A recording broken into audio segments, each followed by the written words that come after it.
Hello दोस्तों, स्वागत है आपका अपने ही यूट्यूब चैनल किस्से कहानियों की ऑडियो लाइब्रेरी पर। दोस्तों, हम सुन रहे हैं श्री रविंद्रनाथ टैगोर जी द्वारा रचित उपन्यास नाव दुर्घटना का 10वां भाग। अच्छा, इससे पहले कि हम कहानी की ओर आगे बढ़े, मैं आशा करती हूँ कि आपने अभी तक इस चैनल को सब्सक्राइब कर लिया होगा, और अगर नहीं किया है तो अभी कर लीजिए। तो चलिए शुरू करते हैं आज का भाग। रमेश ने सोचा था कि वह कलकत्ते में केवल अपना काम करके लौट आएगा, कोलू टोला की उस गली में भी ना जाएगा। इसलिए वह दर्जी पाड़े वाले मकान में ठहरा। दिन कामकाज में बीता, शाम हो रही है। रमेश पहले जिससे मिलता था, इस बार आने पर उससे मिला भी नहीं। रमेश ने कलकत्ते में एक परिवर्तन अनुभव किया। जिस निर्जन अवकाश में कमला उसे रमणीय रूप में दिखाई दी थी, कलकत्ते आने पर वह मोह दूर हो गया। दर्जीपाड़ा के मकान में आ रमेश ने कमला को कल्पना क्षेत्र में लाकर प्रेम की दृष्टि से देखने की चेष्टा की, लेकिन उसके मन में कोई भाव न उठा। कमला उसे कच्ची उम्र की बालिका के रूप में दिखाई दी। जोर का प्रयोग जितनी ताकत से किया जाता है, उतना ही उसका जोर घटता है। यह प्रतिज्ञा करके कि हेम को अब वह किसी तरह भी मन में आने न देगा, हेम की बात सारी रात उसके मन में जागती रही। भूलने का संकल्प ही स्मरण रखने का प्रबल उपाय बन गया। रमेश को जल्दी होती तो वह कभी का काम खत्म कर लौट जाता, लेकिन मामूली काम भी बढ़ता ही गया। अंत में सब खत्म हो गया। रमेश पहले इलाहाबाद जाकर तब गाजीपुर लौटेगा। इतने दिनों से वह धीरज रखे था, लेकिन उसका कोई पुरस्कार नहीं। विदा होने से पहले छिपकर एक बार कोलू टोला की खबर लेने में हानि क्या है, यही सोच वह एक पत्र लिखने बैठ गया। उसमें उसने कमला के साथ अपना संबंध आदि से अंत तक लिख दिया। यह भी लिख दिया कि गाजीपुर लौटकर वह अभागिनी कमला को अपनी विवाहिता स्त्री के रूप में ग्रहण करेगा। इस प्रकार हेम पर सच्ची घटना पूरी तरह पत्र द्वारा प्रकट कर वह विदा हो जाएगा। पत्र उसने लिफाफे में बंद कर दिया, लेकिन ऊपर कोई नाम नहीं लिखा। भीतर भी कोई संबोधन नहीं था।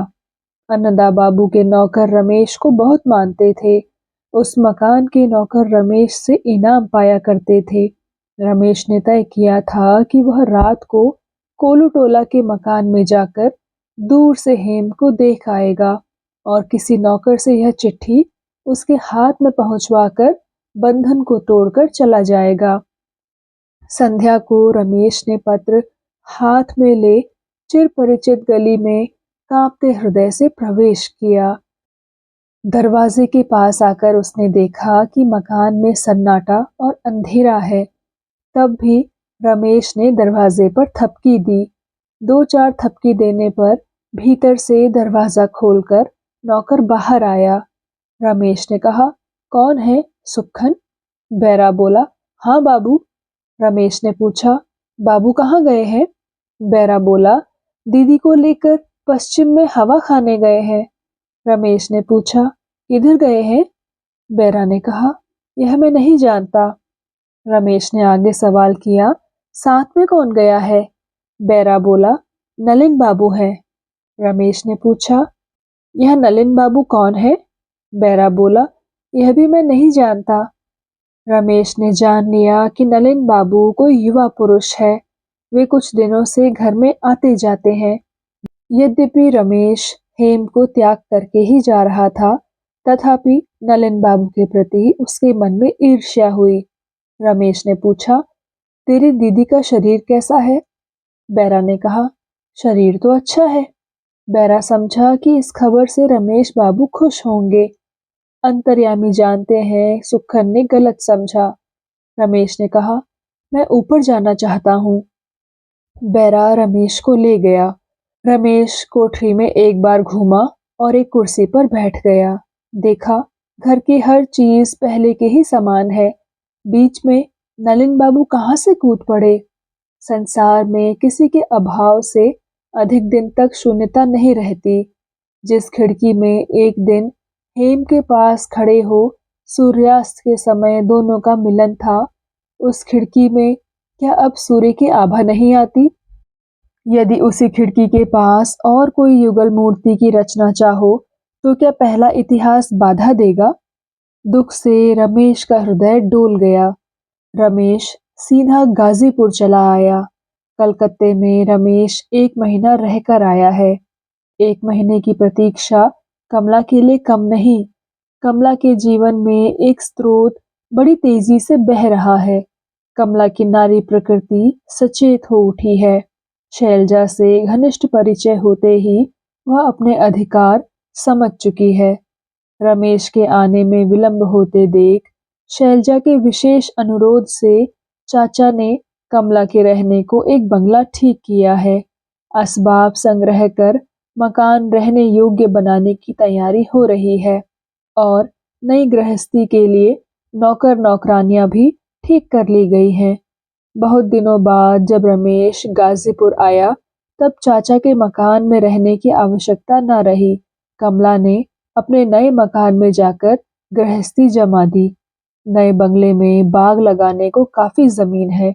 दाहिनी ओर एक बहुत बड़ा नीम का पेड़ है, जिसके नीचे चबूतरा है। बहुत दिनों तक मकान वीरान पड़ा रहने के कारण बाग में फूल पौधे नहीं थे और वह गंदा हो गया था। कमला को यह सब अच्छा नहीं लगा। उसने मन ही मन तय कर लिया कि कौन सी कोठरी किस काम में ली जाएगी और कहाँ कौन सा पौधा लगाया जाएगा। चाचा की सलाह से कमला ने जमीन बोने की व्यवस्था की, खुद खड़ी होकर रसोई में चूल्हा बनवाया और बगल के भंडार घर में जो परिवर्तन आवश्यक समझा ठीक कर डाला। गृहस्थी के कामों में रमणी का सौंदर्य जैसा विचित्र मधुर होता है, वैसा और किसी का नहीं। कमला के प्रसन्न मुख और चतुरता ने रमेश के मन को विस्मय से भर दिया। रमेश ने कहा, कमला, इतनी मेहनत से थक जाओगी। कमला ने कहा, मैं न थकूंगी। रमेश उसका हाल देखने आया था। उसे वह पुरस्कार स्वरूप समझ फिर अपने काम में लग गई। रमेश ने फिर जाकर कहा, तुम खा चुकी? कमला ने कहा, हाँ। बात का सिलसिला जारी रखने को रमेश ने कहा, तुम अपने हाथों से कितना काम करोगी, मुझे भी लगा लो। कमला ने हंसकर कहा, नहीं, यह तुम्हारे बस का नहीं है।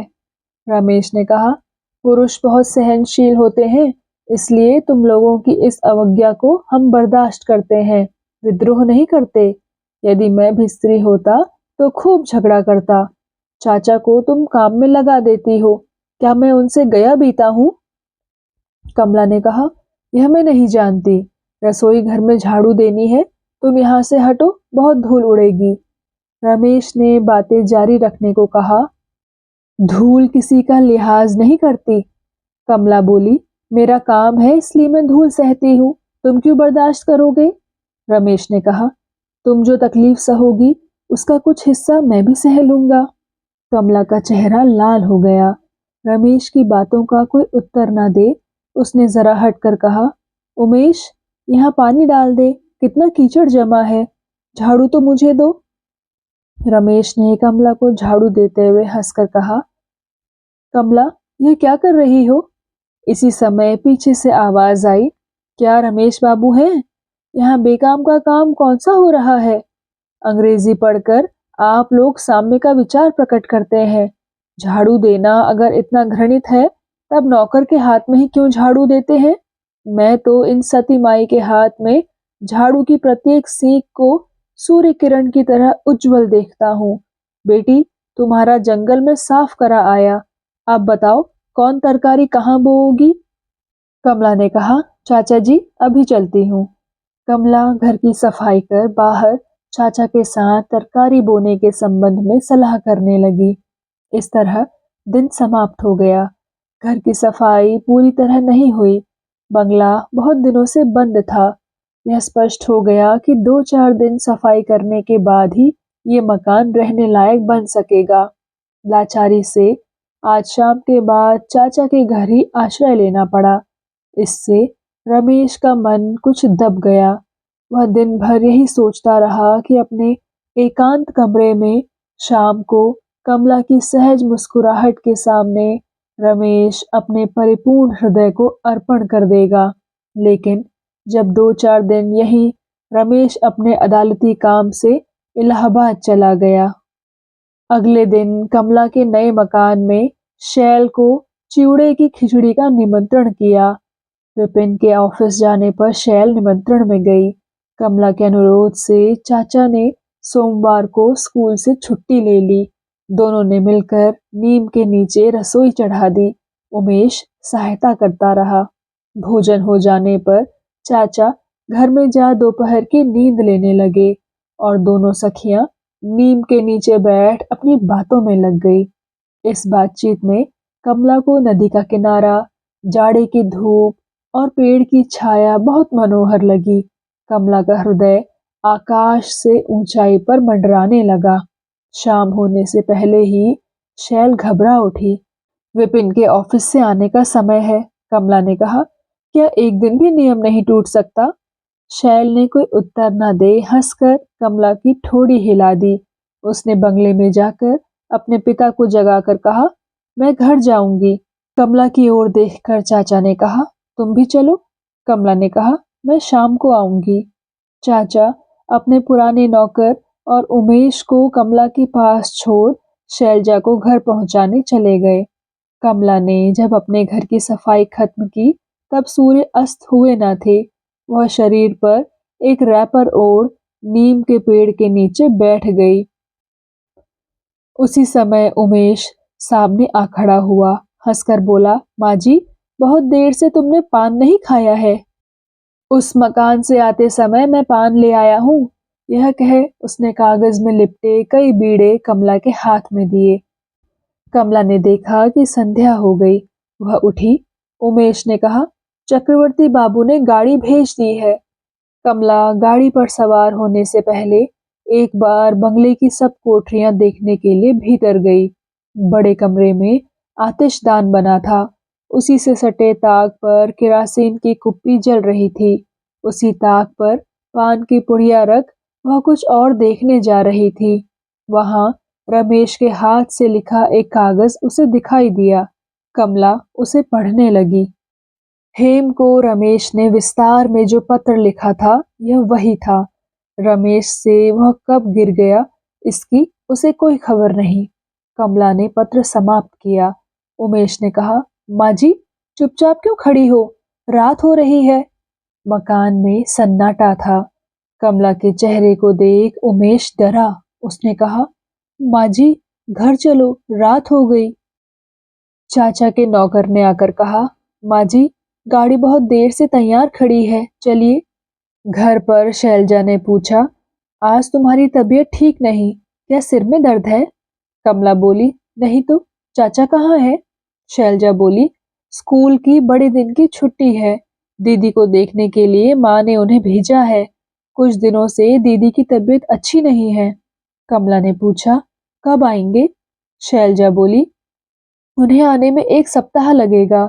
तुम दिन भर मेहनत करती हो, तुम्हारी तबीयत सुस्त दिखाई देती है। जल्दी खा पीकर सो रहो। अगर कमला सब बातें कह सकती तो उसकी तबीयत ठीक हो जाती, लेकिन कहने योग्य बात नहीं है। जिसे अब तक अपना पति समझती थी वह उसका पति नहीं है। यह वह किससे कहे? शैल से तो किसी तरह भी कह नहीं सकती। वह मन ही मन घुटने लगी। कमला अपनी कोठरी का दरवाजा बंद कर रोशनी में एक बार रमेश का वही पत्र लेकर बैठी। पत्र जिसके नाम लिखा गया है उसका ना नाम है और ना पता, लेकिन वह स्त्री है। रमेश से उसके विवाह का प्रस्ताव हुआ था और कमला के कारण ही उसका वह संबंध टूट गया है। रमेश उसे प्रेम करता है। दैवी घटनावश कमला उसकी गर्दन पर सवार हो गई। इस अनाथ पर दया कर अपने प्रेम बंधन को तोड़ वह सदा के लिए उससे अलग होने को तैयार है। यह बात पत्र से प्रकट होती है। नदी की रेती में रमेश की पहली मुलाकात से लेकर गाजीपुर आने तक की सब घटनाओं की याद कमला के मन में जाग उठी। जो छिपा था वह स्पष्ट हो गया। रमेश उसे पराई स्त्री समझता है और घबराता है। कमला उसे पति समझ बिना संकोच उसके साथ गृहस्थी बसाने चली है। इस लज्जा से कमला को ग्लानि हुई। कमला खिड़की की राह से बाहर निकल गई। वह ठंडी घास पर बैठ गई और मूर्ति की तरह हो रही। उसकी आंखों से एक भी आंसू न निकला। न जाने इस तरह वह कब तक बैठी रहती, लेकिन कड़ी ठंडक ने उसकी छाती हिला दी। उसका शरीर थर थर कांपने लगा। तब कमला ने कोठरी में जाकर द्वार बंद कर लिया। प्रातः कमला ने आंख खुलते ही देखा कि शैलजा उसकी चारपाई के पास खड़ी है।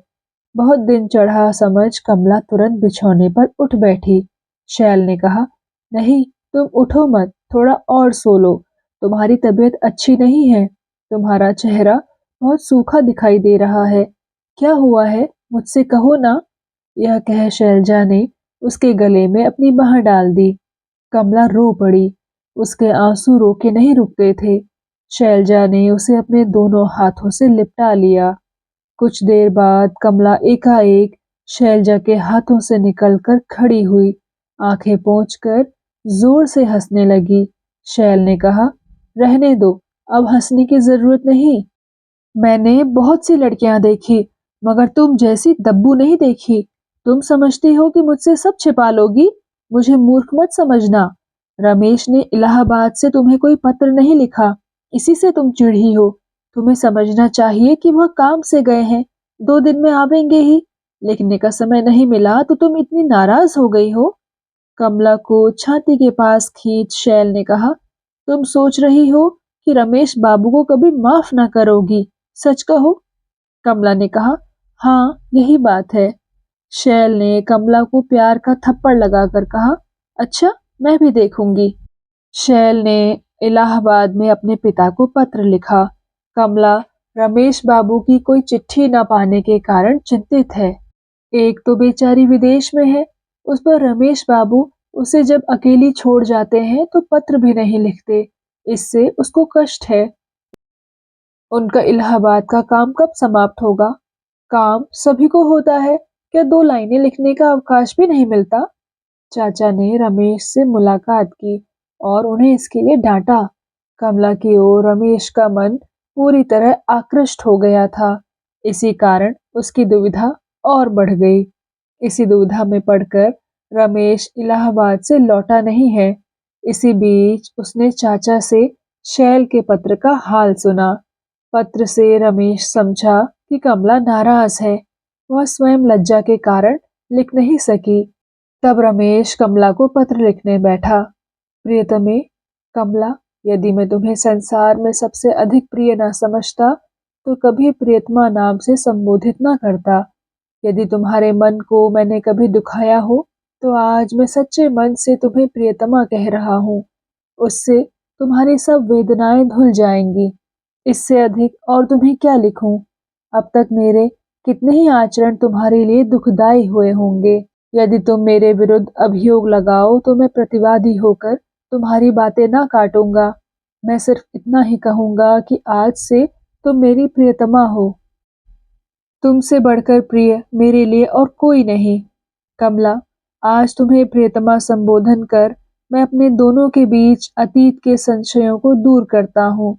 प्रियतमा संबोधन से मैं अपने दोनों के प्रेम को भविष्य के लिए आरंभ करता हूँ। तुमसे मेरी विनती है कि तुम आज के मेरे प्रियतमा शब्द पर पूर्ण विश्वास करो। अगर इसे तुम समझकर अपने मन से ग्रहण करो तो किसी संशय की आवश्यकता न होगी। यह बात पूछने का मैं साहस नहीं करता कि मैंने तुम्हारा प्रेम पाया है या नहीं। मैं यह पूछूंगा भी नहीं। मेरे इस प्रश्न का उत्तर एक दिन तुम्हारे हृदय से मेरे हृदय में स्वतः पहुंच जाएगा। इसमें मुझे जरा भी संदेह नहीं। यह मैं अपने प्रेम के भरोसे कह रहा हूँ। जिस दिन तुम्हें मेरा यह पत्र मिलेगा उसके अगले दिन सवेरे ही मैं गाजीपुर पहुंच जाऊंगा। तुमसे मेरा इतना ही अनुरोध है कि बेगानी तरह बीते अब मुझे धीरज नहीं है। अब इस बार मैं अपने घर में प्रवेश करूंगा। हृदय लक्ष्मी को ग्रह लक्ष्मी के रूप में देखूंगा। तब दूसरी बार हम लोगों की शुभ दृष्टि होगी। प्रथम बार की शुभ दृष्टि तुम्हें याद है? चांदनी रात को नदी के किनारे सन्नाटी रेती में, वहां आत्मीय पड़ोसियों का कोई संबंध नहीं था। यह घर से बाहर की बात है। वह स्वप्न था, इसलिए और एक दिन स्निग्ध और निर्मल प्रातः काल प्रकाश में घर के भीतर उस शुभ दृष्टि को संपूर्ण लेने की अपेक्षा है। तुम्हारे घर में तुम्हारी मूर्ति को चिरजीवन की तरह अपने हृदय में अंकित कर लूंगा। उसके लिए मैं आग्रह से परिपूर्ण हूँ। प्रियतमे, मैं तुम्हारे हृदय मंदिर का अतिथि हूँ। मुझे लौटाना मत, निराश मत करना। प्रसाद भिक्षु, रमेश। कमला को उत्साहित करने के लिए शैल ने कहा, आज अपने बंगले ना जाओगी? कमला ने कहा, नहीं, अब जरूरत नहीं है। शैल ने पूछा, तुम्हारे घर का काम पूरा हो गया? कमला ने कहा, हाँ। कुछ देर बाद फिर शैल ने आकर कहा, तुम्हें एक चीज दूं तो क्या दोगी? कमला ने पूछा, मेरे पास क्या है? शैल ने कहा, क्या नहीं है? कमला बोली, कुछ भी नहीं। शैल ने कमला को थपक कर कहा, धत, जो कुछ था भी वह सब तुमने किसी को अर्पण कर दिया है। देखो, यह क्या है? कहते हुए शैल ने आंचल से एक पत्र निकाला। लिफाफे पर रमेश की लिखावट देख कमला का मुंह पीला पड़ गया। उसने मुंह फेर लिया। शैल ने कहा, अब मौन करने से काम न चलेगा। पत्र लूट लेने को मन छटपटा रहा है। तुम्हारे बिना मांगे मैं न दूंगी। इसी समय उमा साबुन के एक बॉक्स में डोरी बांधे खींचती हुई आकर बोली, मौसी माँ। कमला उसको गोद में उठा चूमती हुई अपनी कोठरी में चली गई। उमा गाड़ी चलाने में बाधा पड़ने से चीखने लगी, लेकिन कमला ने नहीं छोड़ा। शैल ने कहा, मैं हारी, यह लो पत्र, मैं नाहक पाप लूं। यह कह वह बिछौने पर पत्र फेंक उमा को ले गई। कमला ने पत्र खोला। 2-4 लाइन पढ़ते ही उसका मुख लाल हो गया। लज्जा से उसने पत्र फेंक दिया। फिर पत्र को जमीन से उठाकर पढ़ा। मालूम नहीं सारी बातें वह समझी या नहीं, लेकिन उसको लगा कि वह हाथ में कीचड़ लिए हुए है। उसने फिर पत्र फेंक दिया। जो उसका पति नहीं, उसी के साथ गृहस्थी चलानी होगी, इसी से यह अभिमान है। रमेश ने जानबूझकर इतने दिनों बाद उसका अपमान किया। गाजीपुर में रमेश की ओर कमला ने जो अपना हृदय बढ़ा लिया था, उसे अपना पति समझकर रमेश ने ऐसा ही लक्ष्य किया। इसी से अनाथ के प्रति दया कर उसने आज यह प्रेम पत्र लिखा है। भ्रम से उसने रमेश के सम्मुख जो प्रकट किया था, उसे आज कमला कैसे लौटा ले? अब घर के नाम से मानो कोई भयानक जानवर कमला को खा जाने के लिए आ रहा है। इससे वह कैसे रक्षा करे? 2 दिन पहले कमला ने स्वप्न में भी यह कल्पना नहीं की थी कि रमेश उसके लिए विभीषिका बन जाएगा। इसी समय उमेश ने आकर उससे कहा, माँ जी, आज सिंधु बाबू के यहाँ लड़की के विवाह में रासधारियों का दल आया है। कमला बोली, तू जाकर रास देख। उमेश ने पूछा, कल सवेरे के लिए फूल तोड़कर लाना है? कमला ने कहा, कोई जरूरत नहीं। उमेश चल दिया। तब कमला ने उसे आवाज देकर कहा, उमेश, तू रास देखने जा रहा है? यह 5 रुपए ले। उमेश आश्चर्य में रास देखने में 5 रुपए की क्या जरूरत है, वह समझ ना सका। उसने पूछा, क्या शहर से कुछ लाना है? कमला बोली, नहीं, ये तू अपने पास रख ले। फिर उमेश जाने को तैयार हुआ। तब कमला ने फिर उसे बुलाकर कहा, उमेश, तू इन्हीं कपड़ों से रास देखने जाएगा तो तुझे लोग क्या कहेंगे? कमला का प्रश्न सुन वह हंस दिया। कमला ने अपनी धोती फेंक कर कहा, ये पहन ले। धोती देख उमेश बहुत प्रसन्न हुआ। उसने कमला के पैरों पर गिर प्रणाम किया। उमेश के चले जाने पर कमला आंख के आंसू पोंछ खिड़की के पास खड़ी हो गई। शैल ने कोठरी में आकर कहा, कमला, मुझे अपना पत्र न दिखाएगी? कमला ने शैल से कोई बात छिपाई नहीं थी, इसी से शैल ने यह बात कही। कमला ने कहा, वह पड़ा है, देखो ना। कहकर उसने जमीन पर पड़े पत्र की ओर इशारा किया। शैल ने सोचा अभी तक क्रोध नहीं गया। जमीन से पत्र उठाकर शैल सब पढ़ गई। पत्र पढ़कर शैल ने पूछा, क्या तुम्हारे पति उपन्यास लिखते हैं? पति शब्द सुनते ही कमला का शरीर और मन संकुचित हो गया। उसने कहा, मालूम नहीं। शैल ने कहा, तब तुम आज बंगले में जाकर रहोगी। कमला ने सिर हिलाकर स्वीकृति दी।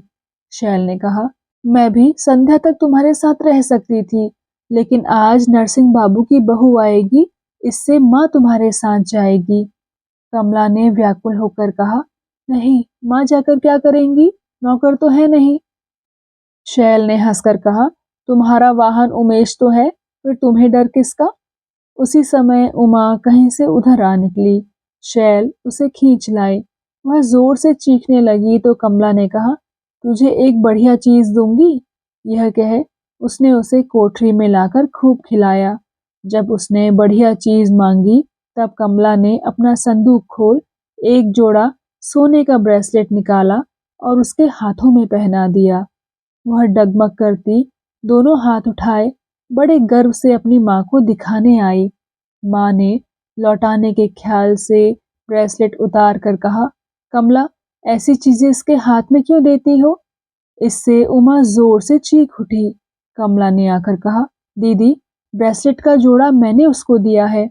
शैल ने कहा, तुम पागल हो गई हो? कमला ने कहा, तुम्हें मेरी कसम दीदी, यह ब्रेसलेट का जोड़ा तुम मुझे लौटा ना सकोगी।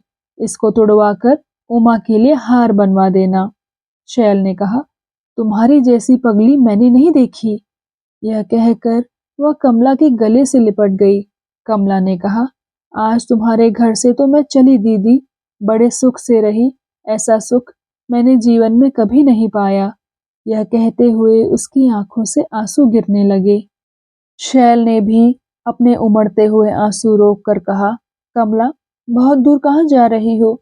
तुम जैसे सुख में रही उसे मैं खूब समझती हूँ। अब तुम्हारी बाधाएं दूर हुई, सुख से अपने घर में अकेली राज्य करो, हम लोगों का ख्याल रखना। कमला ने कुछ उत्तर नहीं दिया। बंगले में जा कमला ने देखा कि उमेश आ गया है। उसने कहा, तू रास देखने ना जाएगा? उमेश बोला, तुम जो आज यहाँ रहोगी। कमला बोली, मुझे इसमें कोई चिंता नहीं, तू रास देखने जा, यहाँ बिशुन है, जा, देर ना कर। उमेश बोला, अभी रास में देर है। कमला ने कहा, होने दे, अच्छी तरह देख कर आना।